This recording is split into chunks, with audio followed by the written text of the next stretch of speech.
దేవుని పరిశుద్ధ నామమునకు మహిమ కలుగునుగాక. దేవుని బిడ్డలారా, ఈ ఉదయకాలమున దేవుని యొక్క మాట, నీవు విశ్వసించిన ప్రకారము నీకు అవునుగాక. నీవు విశ్వసించిన ప్రకారం నీ జీవితంలో కార్యం జరుగునుగాక. నిజమే ప్రియమైన దేవుని బిడ్డలారా, మన జీవితంలో మనం ఏ రీతిగా అయితే ప్రభువుని విశ్వసిస్తున్నామో, అంటే ఆయన ఈ కార్యం చేయగలడని, ఈ యొక్క అద్భుతం చేయగలడని, ఈ స్థితిలో నుండి దేవుడు పైకి లేపగలడని, ప్రతి పరిస్థితి నుండి కూడా దేవుడు విడిపించగల సమర్థుడని, శక్తిమంతుడని నువ్వు ఎంతవరకు విశ్వసిస్తున్నావో అంతవరకు కూడా దేవుని కార్యం నీ జీవితంలో జరుగును.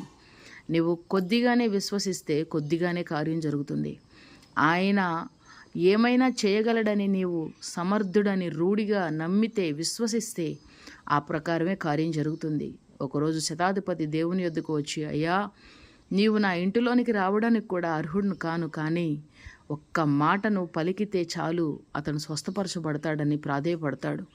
అంటే ఒక మాటలో శక్తి ఉన్నదని, ఆయన మాటలో బలం ఉన్నదని, ఆయన మాటలో స్వస్థత ఉన్నదని విశ్వసించాడు. అతను విశ్వసించినట్లే దేవుడు అన్నాడు, నీవు కోరినట్లే, నీవు విశ్వసించినట్లే నీకు జరుగునుగాక అని. ప్రియమైన దేవుని బిడ్డ, నీవు విశ్వసించినట్లే నీ జీవితం రూపుదిద్దుకొనుగాక, నీ భవిష్యత్తు ఉన్నతంగా ఉండునుగాక, నీవు స్వస్థత నందుదువుగాక, నీ జీవితంలో బలమైన కార్యాలు చూచుదువుగాక. ఆమేన్.